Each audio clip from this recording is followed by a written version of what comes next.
إياك نعبد وإياك الذين أنعمت عليهم غير المغضوب عليهم ولا الضالين بسم الله قل هو الله أحد الله الصمد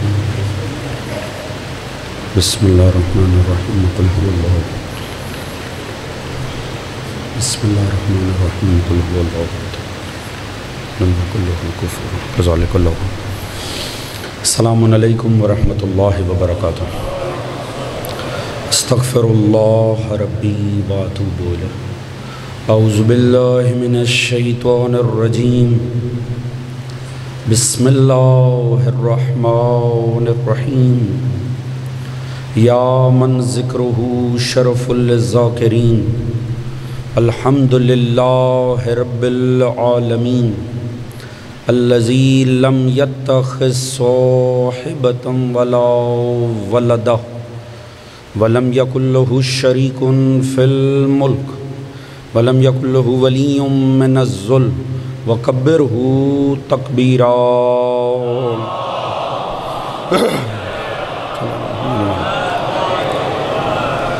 الصلاۃ والسلام علی رسولہ الکریم مکی المدنی الامی صاحب الوقار والسکینہ المدفون بالارض مدینہ ابی القاسم مصطفیٰ محمد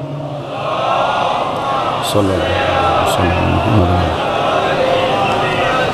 وعلی آلہ الطیبین الطاہرین المعصومین الذین اذھب اللہ عنہم الرجس وطہرہم تطہیرا.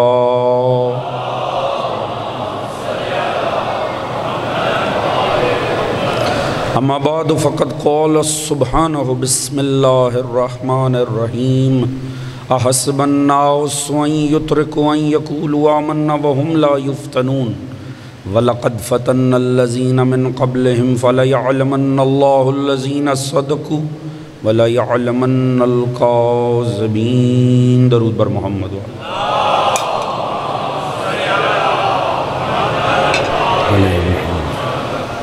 دعا ہے رب کائنات بسط کے ذکر محمد و آل محمد اس فرش عزا کا بچھایا جانا، منتظمین کی یہ کاوش، آپ دوستوں کی شرکت، پروردگار عالم اپنی بارگاہ عالی میں قبول و منظور فرمائے. آل محمد کے مقدس ذکر کے صدقے میں جو بھی نیک دلی شرعی حاجات مومنین و مومنات کے دلوں میں ہیں پروردگار قبول و منظور فرمائے. آل محمد کے مقدس ذکر کے صدقے میں سبھی مومنین کے رزق، عزت، دولت، علم، فہم، شعور، صحت میں برکت عطا فرمائے. سبھی کے شرم، عزت، پردے، جان و مال کو محفوظ فرمائے. سوائے غم محمد و آل محمد کے کوئی غم عطا نہ فرمائے. پروردگار امام زمان علیہ السلام کا ظہور جلد فرمائے. ہم سب کو معصوم کی سپاہ میں شمار فرمائے.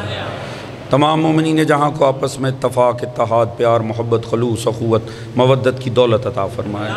ہم سب کو دین و سیرت محمد و آل محمد پڑھنے، سمجھنے، اپنی ذات اور گھرانے پہ نافذ کرنے کی توفیق عطا فرمائے. پروردگار ظالمین جہاں کو نیست و نابود فرمائے، مظلومین جہاں کی نصرت فرمائے. اس دین آل محمد کو، اس عشق و مودت و عزائے آل محمد کو تا صبح قیامت ہماری نسلوں میں جاری و ساری فرمائے. ہم سب کا خاتمہ بالحق بالخیر دین محمد و آل محمد پر قرار فرمائے، اور آخرت میں سبھی مرحومین سمیت ہم سب کو شفاعت محمد و آل محمد سے بہرمند فرمائے. ایک بابا سے بلند درود پڑھ لیں محمد و آل محمد.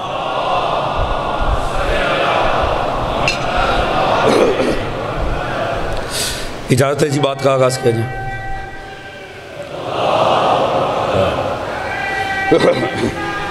یا رسول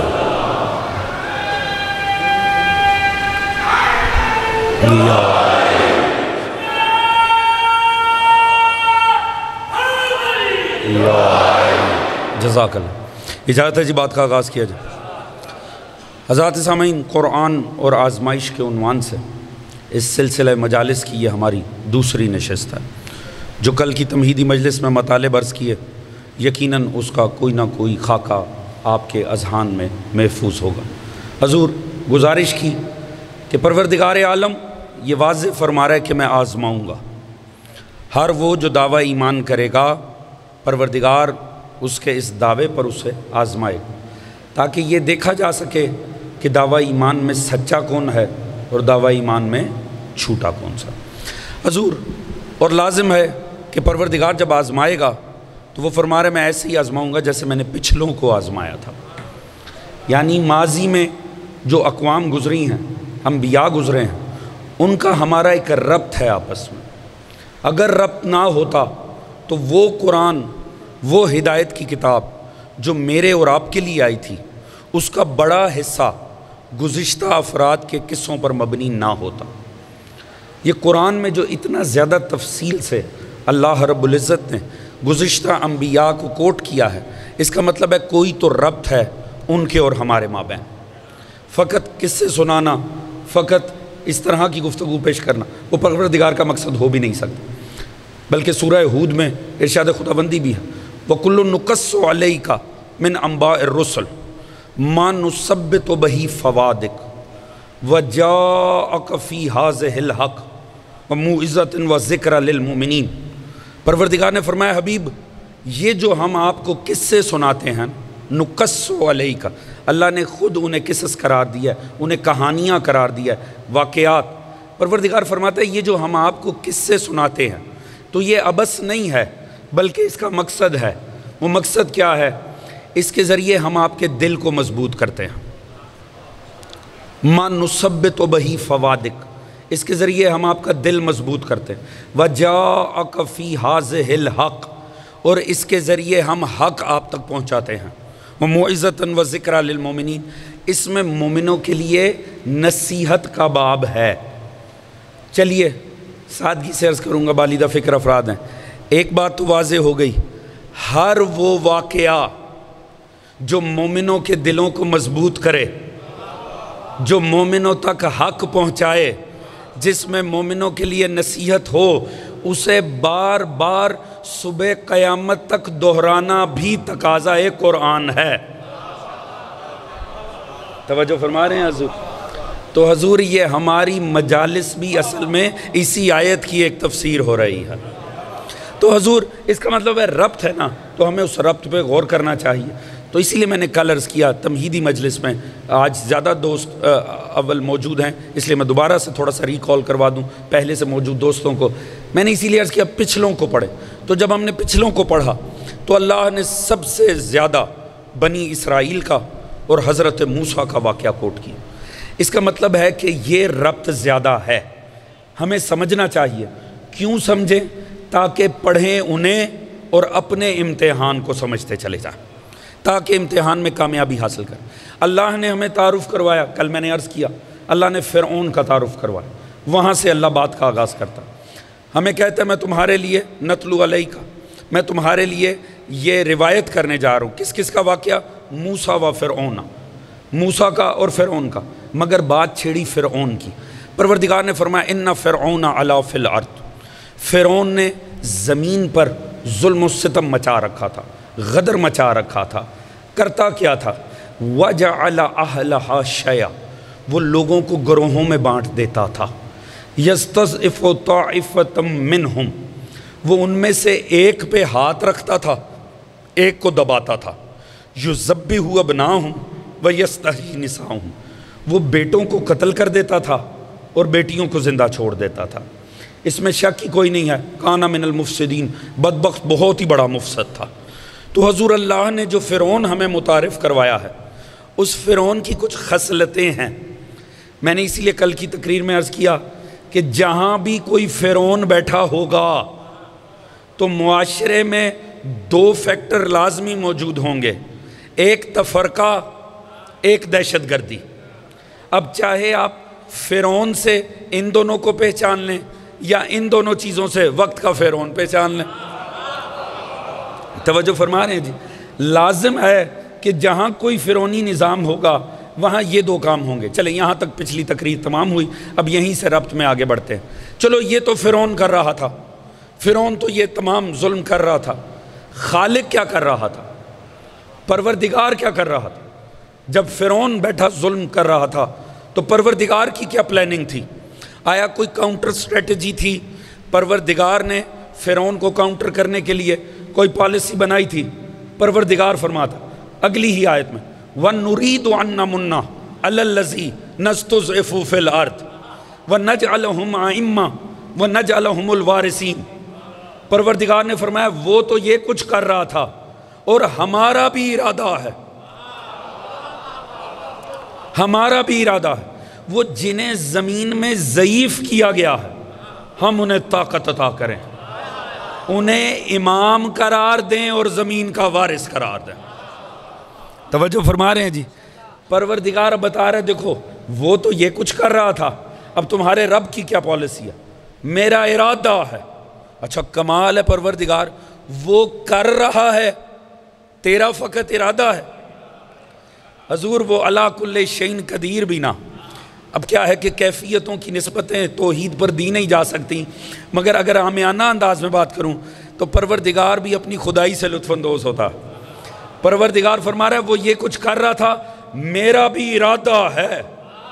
جب اللہ کہہ دے نا میرا ارادہ ہے، کائنات ادھر سے ادھر ہو جائے، اس کا ارادہ کبھی ٹوٹتا نہیں ہے۔ توجہ فرما رہے ہیں جی؟ اس نے 1400 سال پہلے کہا تھا انما یرید اللہ لیذھب عنکم الرجس۔ 1400 سال گزر گئے، کبھی کوئی نجاست آل محمد کے قریب نہیں پھٹک سکی۔ توجہ فرما رہے ہیں جی؟ تو حضرات اللہ کا ارادہ ہے، اس کا ارادہ کہنا اس بات کی دلیل ہے کہ بس بات ختم ہو گئی۔ اور ویسے بھی کیوں نہ ختم ہو، دیکھیے ہم نے تو توحید سمجھی ہے مولا امیر سے۔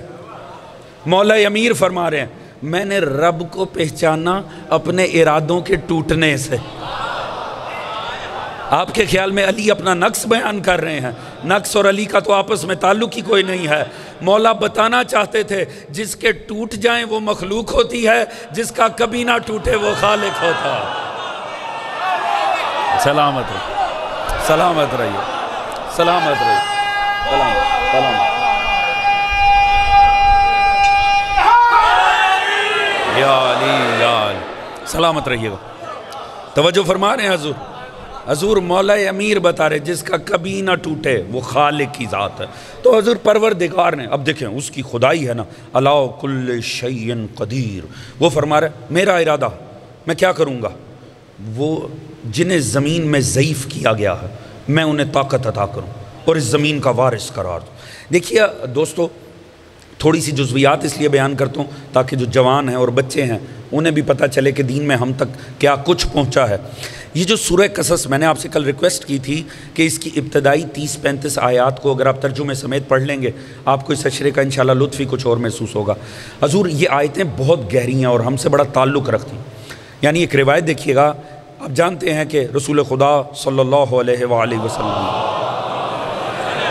محمد والی حبیب کبریا کا جب آخری وقت تھا، یہ روایت بڑی معروف ہے سواد اعظم میں بھی، آپ کے ہاں بھی، اور یہ ام المومنین نے اس کو روایت کیا ہے۔ وہ فرماتی ہیں کہ سیدہ کائنات جب رسول خدا سے ملی تو پہلے انہوں نے گریہ فرمایا اور بعد میں وہ مسکرائیں۔ یہ روایت آپ نے لازمی سن رکھی ہوگی۔ جب ان سے استفسار کیا کہ کس وجہ سے یہ معاملہ درپیش ہوا تو آپ نے فرمایا پہلے میں نے اس لیے گریہ کیا کہ ختمی مرتبت نے اپنے وصال کے متعلق مجھے مطلع کیا، اس وجہ سے میں نے گریہ کیا۔ تو پھر آپ مسکرائیں کیوں؟ تو آپ نے فرمایا کہ رسول خدا نے مجھے خبر دی کہ سب سے پہلے آپ مجھ سے ملحق ہوں گی۔ آپ نے سن رکھی ہے نا روایت؟ حضور اسی میں یہ روایت ہے کہ سیدہ پہ چونکہ بہت زیادہ غلبہ تھا رقت کا اور سیدہ بہت غمگین تھی، تو پیغمبر نے یہی سورہ قصص کی پہلی 5 آیتوں کی تلاوت کی سیدہ کے دل کی مضبوطی کے لیے، سیدہ کائنات کو کی ڈھارس کے لیے، انہیں حوصلہ دینے کے لیے۔ یہ پہلی جو 5 آیات ہیں سورہ قصص کی یہ رسول خدا نے تلاوت کی تھی۔ اور یہ 5 آیتوں میں اگر آپ دیکھیں تو ہے کیا؟ اللہ فرعون کا تعارف کروا رہا ہے، اس کی خباثت بتا رہا ہے اور اپنا ارادہ بتا رہا ہے۔ اس کا مطلب ہے سیدہ کا اصل دکھ پیغمبر کی جدائی نہیں، خدا کے نظام کی تباہی تھا، اور اللہ کا رسول سیدہ کو بشارت دے رہا تھا آپ مطمئن ہو جائیں، وقت کے فرعون جو بھی کر لیں اللہ نے وارث تو سوچ رکھا ہے زمین کا۔ توجہ فرما رہے ہیں جی. تو یہ آیت، اور خصوصاً یہ جو میں نے 5ویں آیت آپ کے سامنے تلاوت کی ہے حضور، یہ تو آپ کے مکتب سے بہت تعلق رکھتی ہے. وَنُرِيدُ أَن نَّمُنَّ عَلَى الَّذِي، اور بلکہ اگر اگلی آیت میں لائیں تو پھر تو لطف ہی بڑھ جاتا ہے. پہلے فرمایا وَنُرِيدُ أَن نَّمُنَّ عَلَى الَّذِينَ اسْتُضْعِفُوا فِي الْأَرْضِ وَنَجْعَلَهُمْ أَئِمَّةً وَنَجْعَلَهُمُ الْوَارِثِينَ. میرا ارادہ ہے جنہیں زمین میں ضعیف کیا گیا ہے میں انہیں طاقت عطا کروں، میں انہیں امام قرار دوں، زمین کا وارث قرار دوں. اور اگلی آیت میں پروردگار کیا فرماتا ہے؟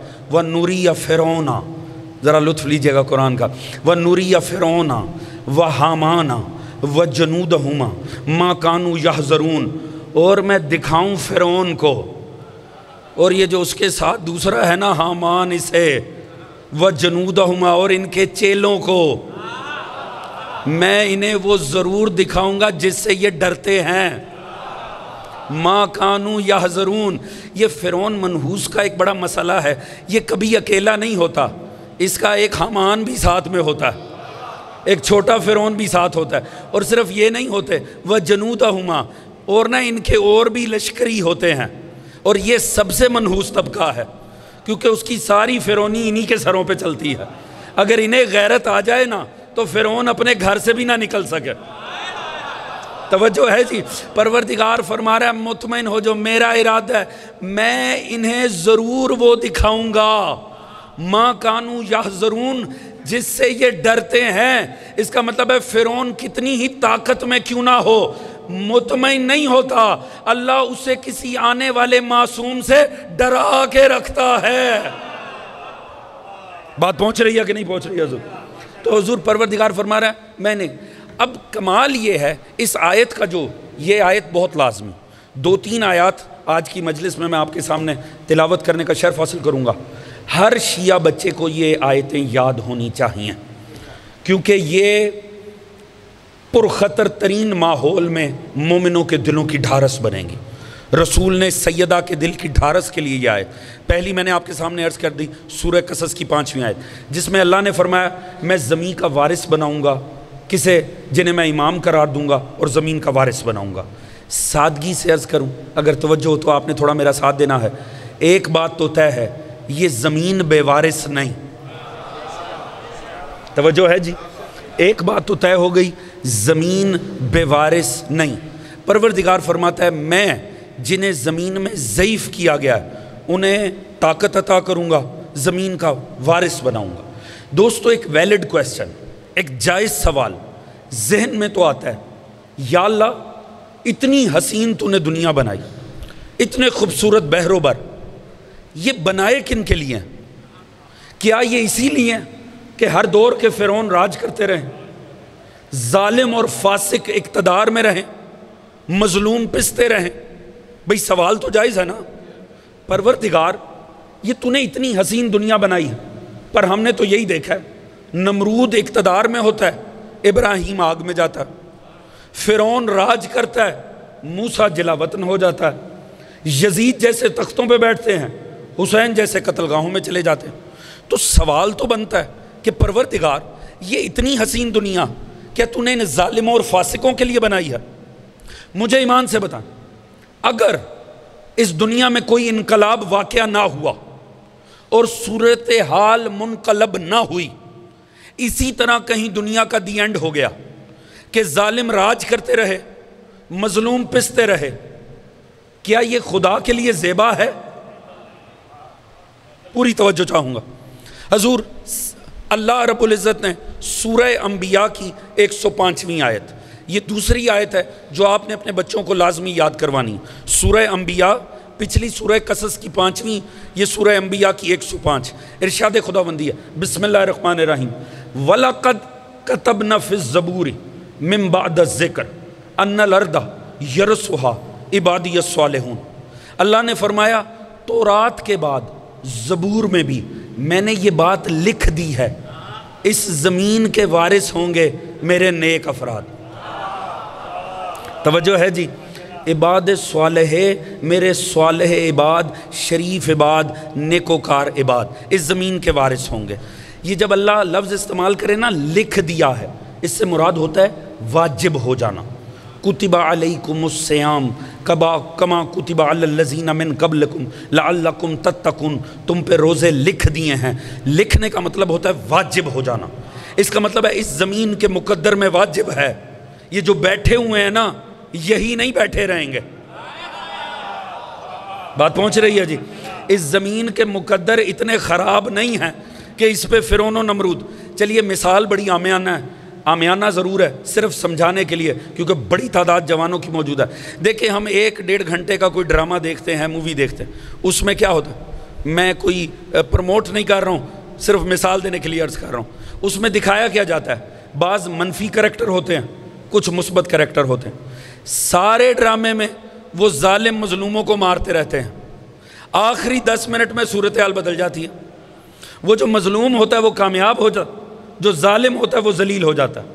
آپ کے اعصاب مطمئن ہو جاتے ہیں، آپ کہتے ہیں ہونا ہی ایسے چاہیے تھا، یہ بدبخت تھا نا، اسے غرق ہونا چاہیے تھا، جو مظلوم تھا اسے کامیاب ہونا چاہیے تھا۔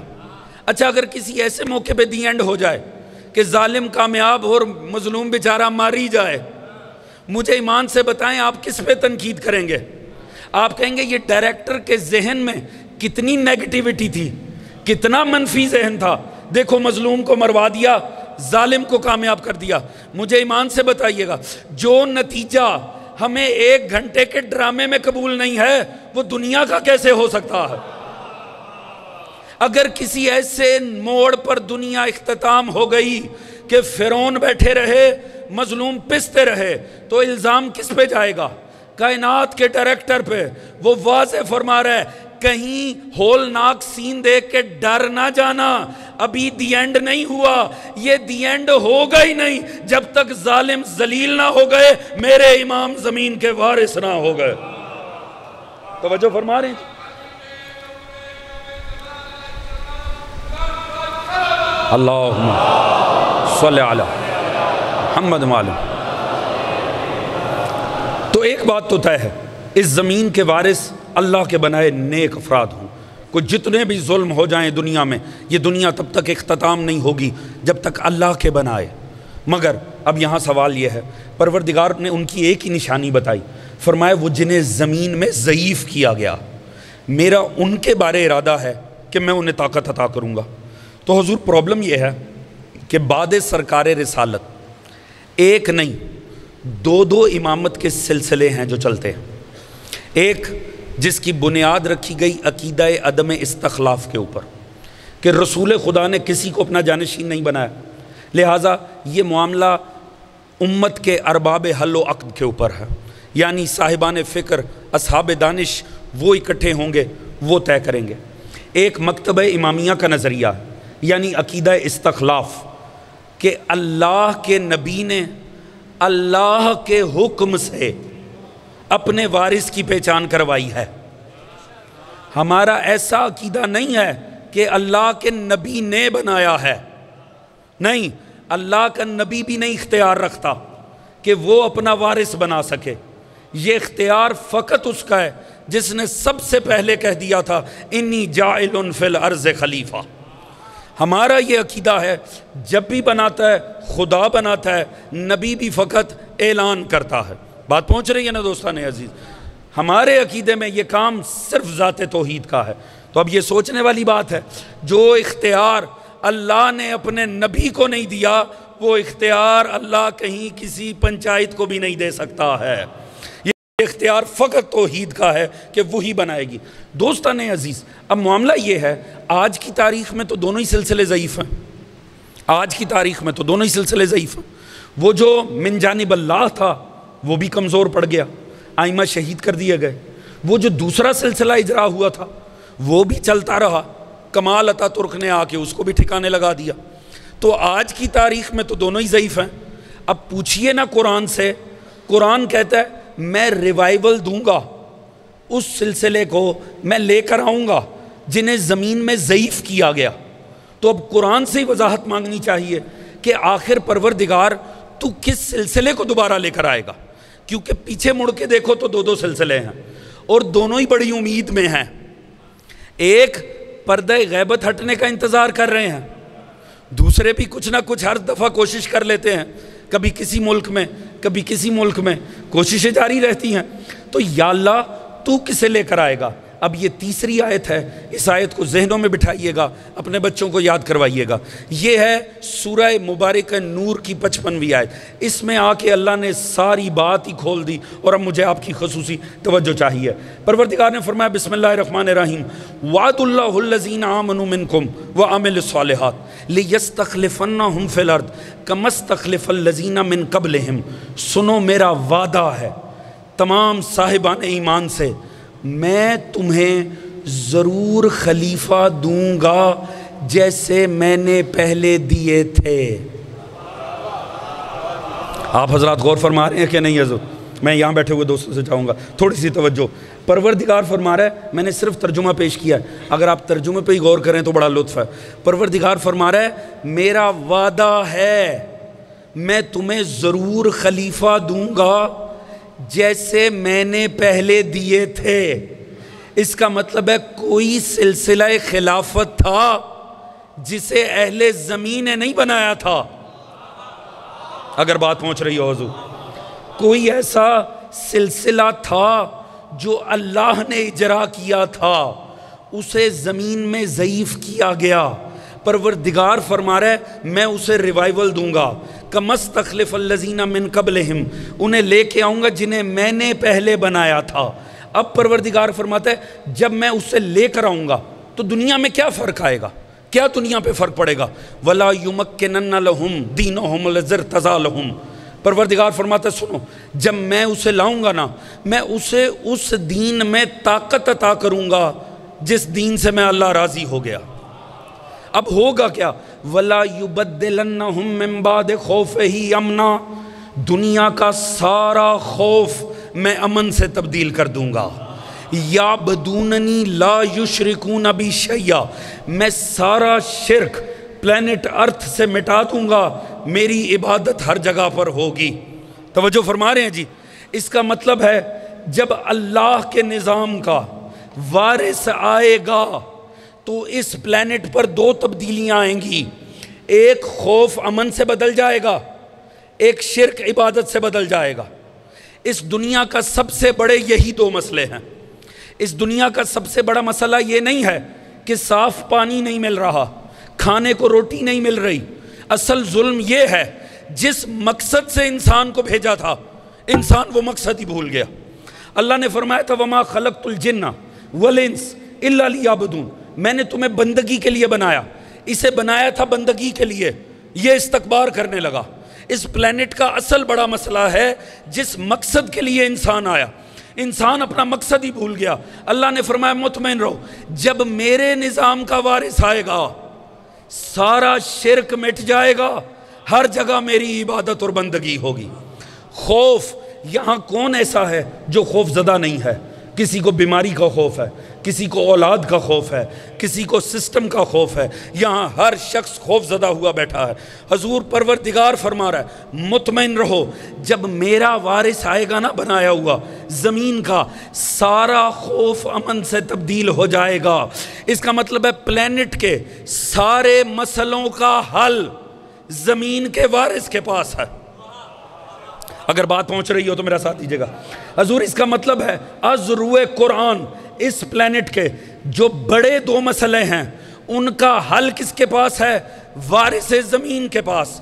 یا اللہ کچھ تو وضاحت کر، پتہ تو چلے وہ آنا کس کے پاس ہے، کیونکہ ساری امید لگائے بیٹھے ہیں، سب کو امید ہے، کیونکہ پیچھے ایک نہیں دو سلسلے تھے، ایک اللہ کا بنایا ہوا، ایک انسان کا بنایا ہوا۔ یا اللہ بتا تو صحیح وارث کس میں آئے گا؟ اب جنہیں سمجھ میں آئے وہ میرا ساتھ دیں، یا میں جملہ بدل کے عرض کروں جن کے سینوں میں غدیر ہے نا وہ کم از کم مجھے بتائیں ضرور کہ بات ان تک پہنچ رہی ہے۔ پروردگار نے فرمایا سنو اس کی نشانی کیا ہے؟ وَلَا يُمَكِّنَنَّ لَهُمْ دِينَهُمُ الَّذِي ارْتَضَىٰ لَهُمْ، میں اسے ہر کسی کے پاس نہیں بھیجوں گا، اس دین میں طاقت دوں گا جس دین سے میں اللہ راضی ہو گیا۔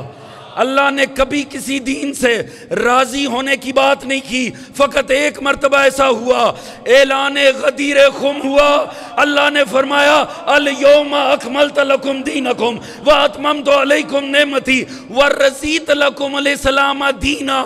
پتہ چلا اب جسے آنا ہے کسی اور کے مکتب میں نہیں، غدیر کے مکتب میں آنا۔ سلام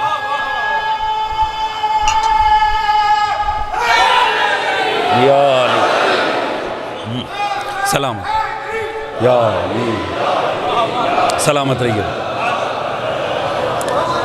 سلامت رہیے۔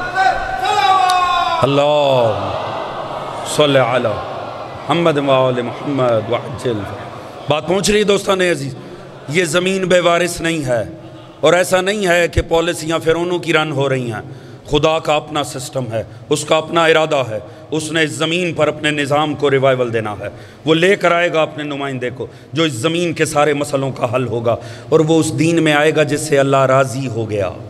حضور ویسے سوچنے کی بات ہے، تعجب کی بات ہے۔ دیکھیے آنا تو ہے، یہ تو کنفرم ہے۔ اچھا ہم دیکھتے ہیں کہ ہر تھوڑے عرصے بعد نا ہم تو یوں ہی بیٹھے رہتے ہیں، مگر کہیں نہ کہیں دنیا میں کہیں نہ کوئی کوشش ہوتی ہے۔ نشاط ثانیہ یہ لفظ امت میں بڑا معروف ہے، امت کے سکولرز اکثر نشاط ثانیہ کا اکثر رونا رہتا ہے کتابوں کے اندر۔ نشاط ثانیہ، خدا اس نشاط اول سے بچائے جس میں یزید جیسے خلیفے تھے، توجہ ہے جی، مگر امت کو انتظار رہتا ہے نشاط ثانیہ کا، اس لیے اکثر جگہ جگہ کوشش خلافت کے ریوائیول کی ہوتی رہتی ہے۔ چلے میں ذرا تھوڑا سادگی سے بات کروں گا، والدہ فکر چہرے ہیں جہاں کہیں بیٹھے ہیں میرا ساتھ دیجیے گا۔ دیکھو دوستو، دو نظام چلتے آ رہے تھے۔ یہ جو آج کا دور ہے نا، یہ حقائق کشا دور ہے۔ اب ہر مکتب کا رزلٹ نکل رہا ہے، اب ہر مکتب کا نتیجہ نکل رہا ہے۔ امت کے اندر یہ رزلٹ نکلنے کا ٹائم آ گیا ہے۔ پتہ چل رہا ہے جب خدا کے نظام کو ٹیمپر کرو نا تو حشر کیا ہوتا۔ توجہ فرما رہے ہیں جی۔ حضور تعجب کی بات ہے، دو ہیں، دونوں کو انتظار ہے۔ کس کا انتظار ہے؟ تعجب کی بات دیکھیں، نام بھی ایک ہے اس شخصیت کا جس کا انتظار ہو رہا ہے، قبیلہ بھی ایک ہی ہے۔ کس کا انتظار ہے؟ امام مہدی علیہ السلام۔ اللہم صلی اللہ علیہ۔ آپ کو اور مجھے انتظار ہے کہ نہیں؟ امام مہدی علیہ السلام ہم انتظار کر رہے ہیں۔ امت کو کس کا انتظار ہے؟ امت کو بھی اسی ہستی کا انتظار ہے۔ جائیے جا کر پوچھ لیں، امت کے سکولر سے پوچھ لیں کس ذات کا انتظار ہے، وہ کہیں گے امام مہدی علیہ السلام۔ گھرانہ کون سا ہے؟ اولاد علی و بطول، وہی جس کا ہمیں انتظار، اسی کا امت کو انتظار۔ فرق کیا؟ آج صرف ایک فرق رہ گیا۔ بعد رسول پتہ نہیں ہمارے امامت پہ کتنے فرق تھے، پر یہ خدا کا کروڑا احسان ہے، وہ دوبارہ امت کو جوڑنے جا رہا۔ امامت کے موضوع پہ امت تقسیم ہوئی تھی، اللہ امامت پہ ہی ہمیں جوڑنے جا رہا۔ بس ایک ہی فرق ہے، وہاں پیدا ہونے کا انتظار ہے، یہاں پردہ غیبت کے ہٹنے کا انتظار۔ ایسا ہی ہے نا جی، شخصیت بھی ایک ہے، گھرانہ بھی ایک ہے، یعنی وہی ذات ہے، اسی پہ ساری امت واپس آ رہی ہے۔ اس کا مطلب ہے ہم میں اور امت میں 1400 سال میں فقط اتنا فرق ہے، امت خوار ہو کے جس دروازے پہ آ رہی ہے، ہم کبھی اس دروازے سے اٹھ کر ہی نہیں گئے تھے۔ توجہ فرما رہے ہیں حضور؟ ہم ہمیشہ سے ہم تو ہمیشہ سے اسی دروازے پر بیٹھے، مگر الحمدللہ اب امت کو بھی پلٹ کے اس دروازے پر آئے۔ مگر ٹھہر جائیے، دیکھیے میں نے یہ کہا تھا بنانے سے بنتا نہیں ہے، میرا عقیدہ ہے، میرے اسلاف کا عقیدہ ہے۔ ہم نے کہا یہ خدا کا نظام ہے، خود نہیں بنا سکتے۔ آپ نے تو کہا تھا کہ بنا سکتے ہیں، تو ہم تو انتظار کریں، ہمارے پاس تو اور چارہ ہی کوئی نہیں ہے۔ میرے پاس تو کوئی چارہ ہی نہیں ہے، میں تو صرف دعا ہی مانگ سکتا ہوں، اجل ولی کل فرق، یا اللہ تو ہی بھیج دے۔ میں تو آپ کے سامنے دعا منگواتا ہوں، یا اللہ ظہور جلد فرما، یا اللہ ہمیں امام کی سپاہ میں شمار فرما۔ دعا کرنے کے علاوہ ہم کر کہہ سکتے ہیں، کیونکہ خود سے ہوتا کچھ نہیں۔ یہ امت کیا کر رہی ہے؟ امت نے تو کہا تھا خود سے بن جاتا ہے، تو اب بنا کیوں نہیں لیتے؟ میری بات پہنچ رہی ہے کہ نہیں؟ جنہیں پہنچے وہ تو ساتھ دیں حضور، جنہیں بولنے کی عادت نہیں ان سے تو میرا کوئی معاملہ ہی نہیں ہے، آپ مطمئن رہیے، آپ ذکر سنیں، جنہیں بولنے کی عادت ہے وہ ضرور ساتھ دیں۔ بھئی امت نے تو کہا تھا بن جاتا ہے، چلو میں انتظار کروں، میرے تو ہاتھ میں ہی کچھ نہیں ہے، نہ میرے بڑوں نے بنایا تھا نہ موجودہ بناتے ہیں، ہمیں تو خدا ہی، آپ نے تو کہا تھا بن جاتا ہے، تو کوشش کیجئے نا، بننا چاہیے نا حضور۔ اگر امت کے مسئلوں کا حل ہی یہ ہے تو پھر بنا لیجئے، کیا پرابلم ہے؟ اور بنے بنائی شخصیات موجود ہیں ماشاءاللہ، خادم حرمین شریفین موجود ہیں، سٹیٹس بدل دیں، ٹائٹل ہی بدلنا ہے، دے دیں ٹائٹل۔ ترکی کے صدر کے لیے تو بہت سے لوگوں کی خواہشات رہیں، تو ٹائٹل دے دیں۔ آج کیوں نہیں بنا رہے؟ آج نہ بنانا اس بات کی دلیل ہے، آپ کو بھی پتہ چل گیا اب نہیں بنتا۔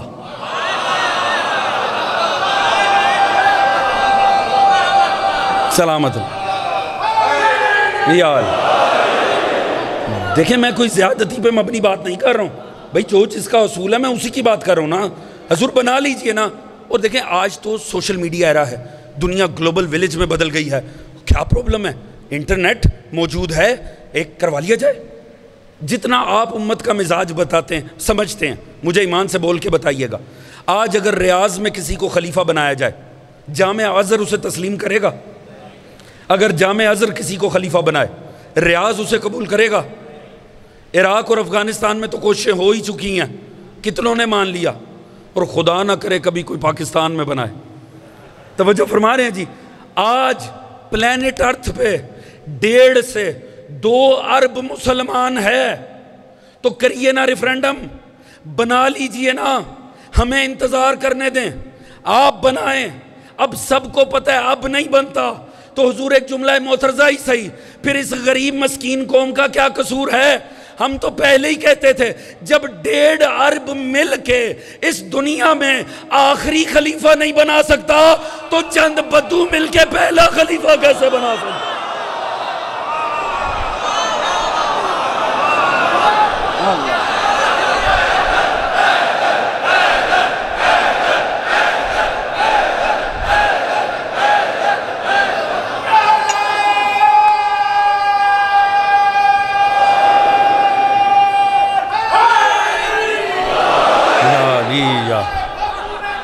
سلامت اللہم صلی علی محمد وآل محمد وعجل بات پہنچ رہی ہے دوستان عزیز؟ حضور پروردگار سسٹم اللہ کا ہے، اللہ ہی بنائے گا۔ دیکھیے جوانوں، آپ اس بات پہ مد نظر ہے، بالکل کوئی فرقہ واریت نہیں، خدا کی لعنت ہو فرقہ واریت پر، انتہا پسندی کے اوپر، مگر یہ ممبر یہ مجالس اسی لیے ہیں تاکہ جوانوں کے ذہن بالکل واضح رہنے چاہیے۔ یہ دور بڑا عجیب ہے، ناسبیت جو ہے نا مختلف شکلوں میں آتی ہے، بلکہ یہ ٹرم اپنے ذہنوں میں جوان رکھیں، اب تو شائستہ ناسبیت بھی آتی ہے۔ سادگی سے بتاؤں، غامدی ٹائپ ناسبیت بھی آتی ہے، جہاں الفاظ کا چناؤ بڑا حسین ہوتا ہے، بظاہر لہجے میں بڑی شائستگی ہوتی ہے، مگر بات میں اور شمر کے خنجر میں فرق کوئی نہیں ہوتا۔ توجہ فرما رہے ہیں جی؟ یہ شائستہ ناسبیت کا بھی زمانہ ہے۔ نہیں مہدی کا تو کوئی تعلق ہی نہیں ہے، یہ تو کوئی تصور ہی نہیں ہے، اس کا قرآن سے تو تعلق ہی کوئی نہیں ہے۔ جتنی وضاحت سے، جتنے استحکام سے اللہ نے امام وقت کی بات کی ہے، کسی اور کی ہی نہیں ہے۔ ہمارا عمومی کلام ہے، ہم کسی سے کہتے ہیں بھائی ہمارا ارادہ ہے، اسے اطمینان نہ ہو، ہم کہتے ہیں بھائی وعدہ کر لیتے ہیں، وہ کہتے نہیں صاحب ابھی بھی نہیں، ہم کہتے ہیں اچھا یار لکھ کے دے دیتے ہیں، اب تو مطمئن ہو جائیے۔ یہ تینوں کام اللہ نے کیے ہیں تو مہدویت کی خاطر کیے۔ جب ارادے کی بات آئی، پروردگار نے فرمایا وَنُرِيدُ أَن نَّمُنَّ عَلَى الَّذِينَ، جب اگر تمہیں اس پہ اطمینان نہیں ہے وَعَدَ اللَّهُ الَّذِينَ آمَنُوا مِنكُمْ، اچھا تمہیں اس پہ بھی نہیں ہے وَلَقَدْ كَتَبْنَا، میں تمہیں لکھ کے دے دیتا ہوں، زمین کے وارث میرے عباد صالح ہے۔ توجہ ہے دوستان عزیز؟ مگر یاد رکھیں وہ آئے گا اسی سسٹم میں جو اللہ نے وضع کیا تھا۔ توجہ فرما رہے ہیں جی؟ یہی تو وجہ ہے، آنا کہاں سے ہے؟ لیجئے، آپ نے پچھلی بات پہ شفقت فرمائی تھی، اس کا مطلب ہے آپ بھی اس طرح شفقت فرما لیتے ہیں۔ چلیں اسی امید میں اگلی بات کرتے ہیں۔ آنا کہاں ہے؟ امام وقت کو آنا کہاں؟ یہ باتیں جوانوں بچوں کے سامنے دہرائی جانی چاہیے، انہیں پتہ ہونا چاہیے کہاں آنا ہے۔ آپ نے کیا روایات پڑھ رکھی، کیا سن رکھا ہے؟ کعبۃ اللہ پہ، ایسے ہی ہے؟ یہ ہے کعبے کا دروازہ، یہ ہے حجر اسود، اس کے درمیان کی جگہ کہلاتی ہے حتیم، ایسا ہی ہے نا؟ فرزند رسول پشت لگا کے کعبے سے کھڑے ہوں گے، آگے جبرائیل کھڑا ہو کے ندا دے رہا ہو۔ خدا ہمیں آپ کو سب کو یہ منظر دکھائے انشاءاللہ۔ اللہ رب العزت ہماری زندگی میں وہ وقت لائے کہ ہم اس ندا پہ لبیک کی صدا بلند کریں انشاءاللہ۔ ایسا ہی ہے نا حضور؟ یہی منظر آپ نے سن رکھا ہے نا، یہی پڑھ رکھا ہے۔ حضور یاد رکھیں، یہ دنیا جل رہی ہے، اس دنیا پہ بڑا ظلم و ستم ہو گیا، خدا کی قسم۔ جس کا گھر تباہ ہوا ہے اسی سے پوچھیں، ہمارے لیے قیامت آنی ہے، ان کے لیے تو آ کے گزر بھی چکی ہے۔ یہ بڑے کروڑوں اربوں مغموم دلوں کو شاد ہی اس منظر نے کرنا ہے۔ دعا کیجئے یہ منظر جلدی آ جائے انشاءاللہ۔ حضور یہی منظر ہے نا؟ آنا کس لیے تھا؟ آنا تھا دو عظیم کاموں کے لیے جو میں نے قرآن سے آپ کے سامنے واضح کیا۔ یبدلنہم من بعد خوفہ امنا، خوف کو امن سے بدلنے کے لیے۔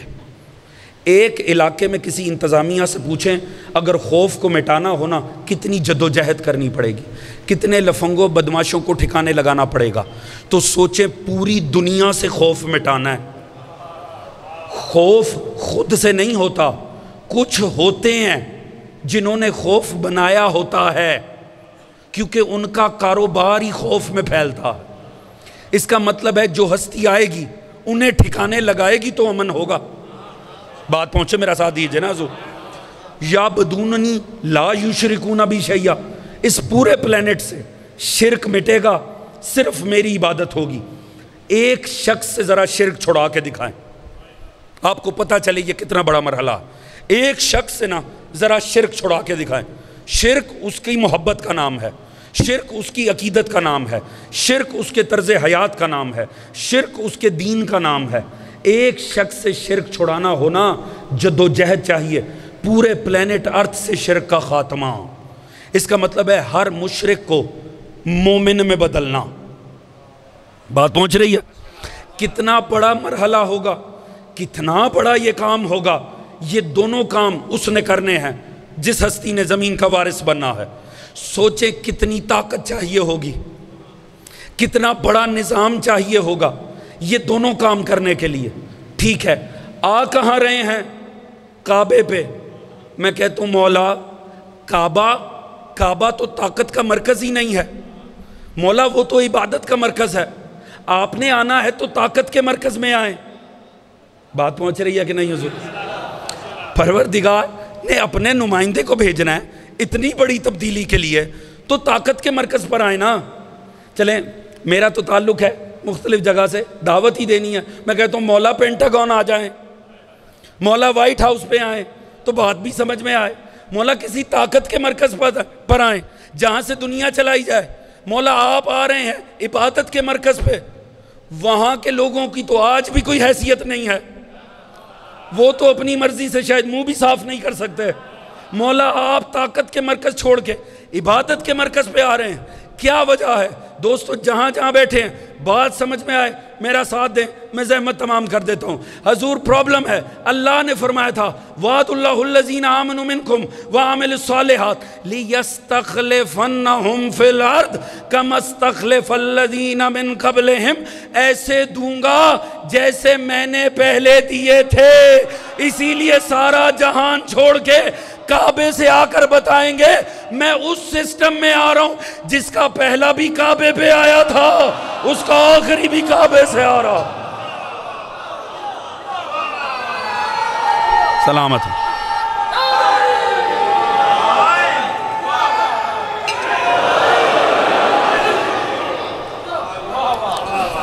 توجہ فرما رہے ہیں حضور؟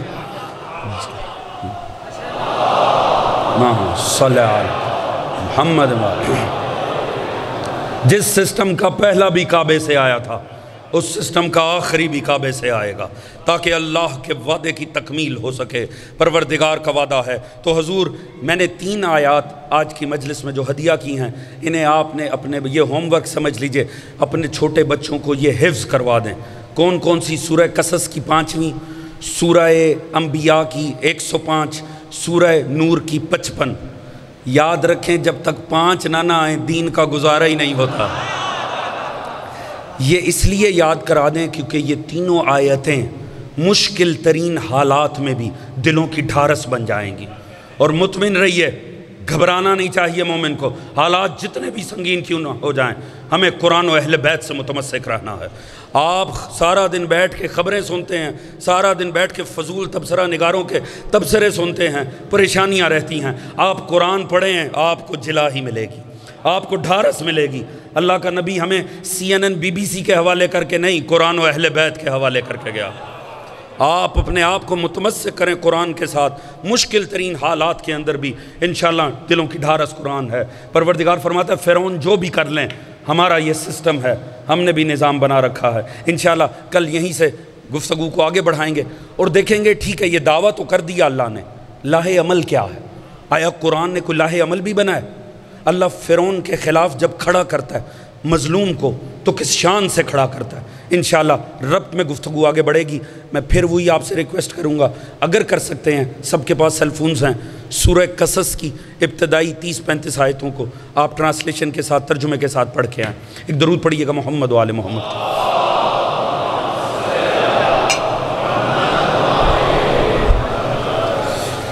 دوستان عزیز، 2 محرم، کون سا مومن ہوگا جو نہیں جانتا 2 محرم کا کربلا سے تعلق کیا ہے؟ دیکھیے قبر مسافر کو کہاں ملتی ہے۔ دوستو 2 محرم وہ دن ہے جب آل محمد، جب عشاق توحید کا قافلہ کربلا میں وارد ہوتا۔ یہ قافلہ رم کے چلتا جا رہا تھا۔ جب ایک منزل پہ رکا نا، مولا نے فرمایا عباس اپنے ساتھ اضافی پانی رکھ لو۔ اس دور میں ہوتا یہ تھا کہ اندازہ ہوتا تھا کہ اگلا چشمہ کہاں ہوگا، اتنا پانی ساتھ لیا جاتا تھا جتنا وزن اٹھایا جا سکے، جتنا ممکن ہو۔ مگر معصوم نے فرمایا نہیں، اضافی پانی رکھنا۔ کسی کو نہیں پتا امام کس وجہ سے یہ کام کروا رہے ہیں۔ اب یہ قافلہ چلنا شروع ہوا، ایک صحابی نے تکبیر بلند کی۔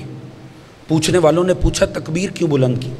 اس نے کہا مجھے ایسا لگتا ہے کوئی نخلستان آ رہا ہے، مجھے دور سے ایسا لگتا ہے درخت ہیں۔ ایک دوسرے صحابی نے کہا نہیں، میں اس راستے کا عارف ہوں، میں جانتا ہوں کہ یہاں کوئی نخلستان نہیں ہے۔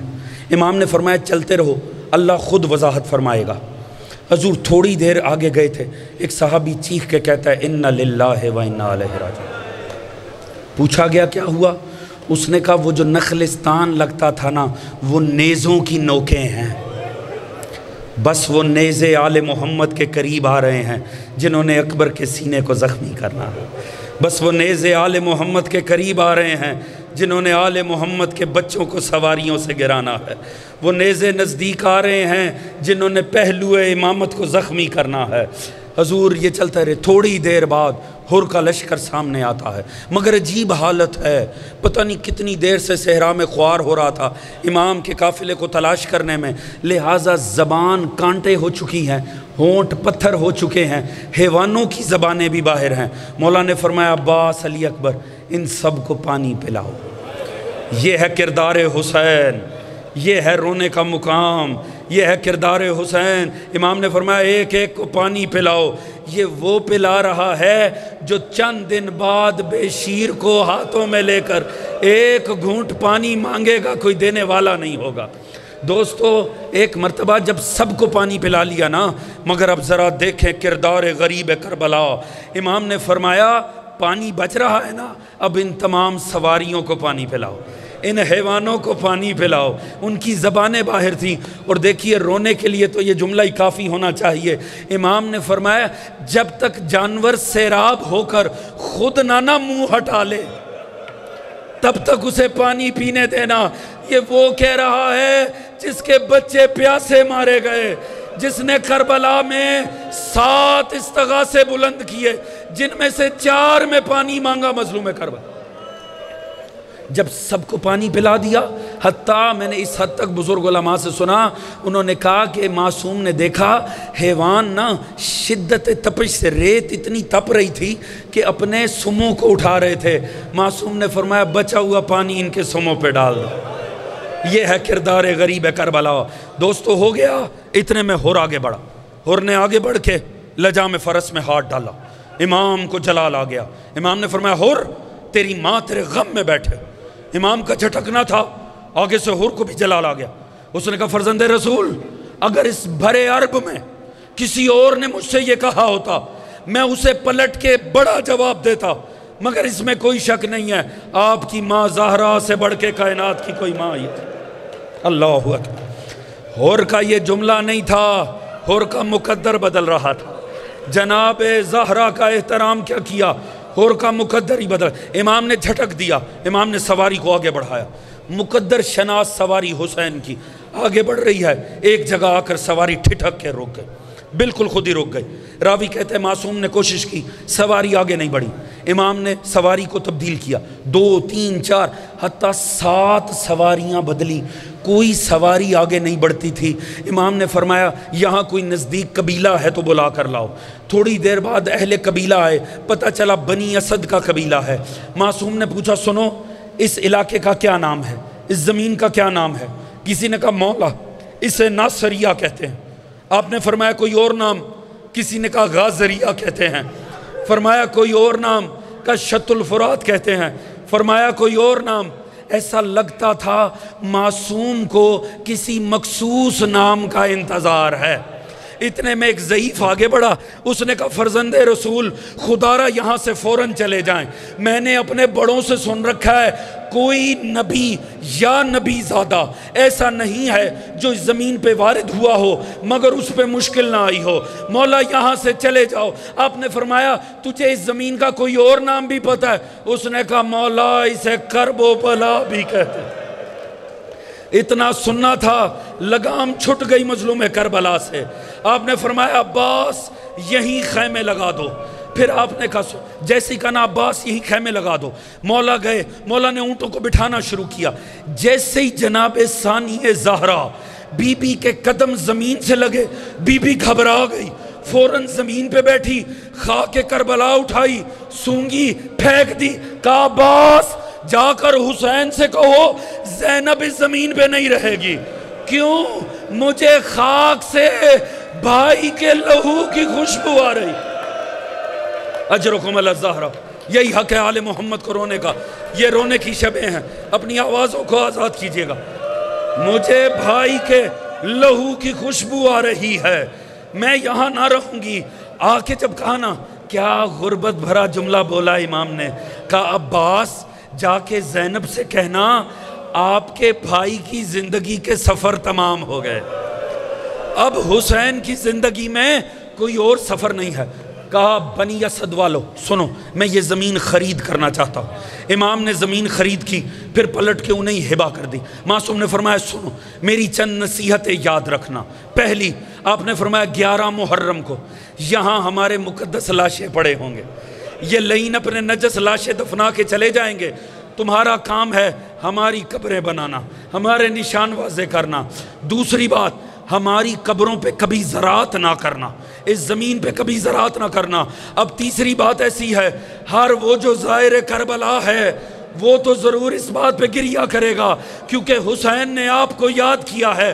فرمایا سنو، جب بھی میرا کوئی زائر میری قبر تلاش کرتے ہوئے کربلا میں آئے، اسے 3 دن ٹھہرانا، اسے 3 دن رکھنا۔ میں کہتا ہوں مولا آخر 3 دن کیوں؟ ایک ہی بات سمجھ میں آتی ہے، مولا چاہتے ہوں گے میرے شیعہ جب کربلا آئے 3 دن یہاں ٹھہریں اور سوچیں جب ننھے بچے ساتھ ہوں اور اس زمین پہ پانی نہ ہو۔ اجرکم اللہ زہرا، رونا مقدروں کی بات ہے۔ مولا صادق فرماتے ہیں، امام صادق فرماتے ہیں ہمارے جد کے غم میں جو ہائے کہے نا وہ ہائے بھی تسبیح پروردگار ہے، کم از کم ہائے ضرور کہنا غریب کی غربت۔ اب ذرا غربت سنیں، یہ وہ مرثیہ ہے جو خود امام نے اپنا پڑھا ہے۔ امام نے کہا جاؤ بنی اسد والو، جا کے اپنی خواتین کو بھیج دو۔ تھوڑی دیر بعد بیبیاں سامنے آ گئیں۔ آپ نے فرمایا خواتین میرے ساتھ بھی مختورات عصمت ہیں، 11 محرم کو نہ ہو سکتا ہے تمہارے شوہر نہ آ سکیں۔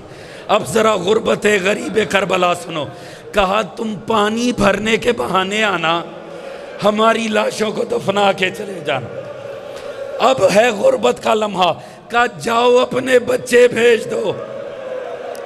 تھوڑی دیر بعد ننھے بچوں کی فوج آ گئی، کہا دیکھو شہزادو میرے ساتھ بھی ننھے بچے ہیں، ہو سکتا ہے 11 محرم کو نہ تمہارے بابا آ سکیں نہ تمہاری مائیں آ سکیں۔